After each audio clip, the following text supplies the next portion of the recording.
Hello everyone! In today's video, I'm going to show you how to close a Monzo account. To close your Monzo account, follow these instructions. Step 1. Log in to your Monzo account. Step 2. Click your profile picture in the top left corner of the screen. Step 3. Tap the settings icon in the top right corner.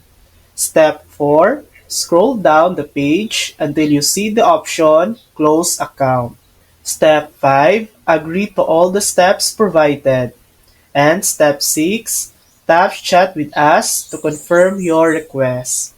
If you don't have the app installed, don't worry, you can still cancel using other methods. Other ways to cancel: you can also cancel your Monzo account online by visiting this link.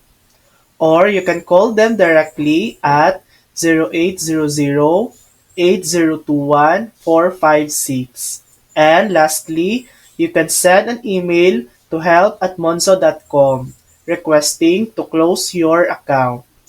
And that's it. Those are all the ways you can close your Monzo account.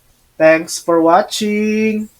If this video helped you, please like and subscribe for more helpful tutorials.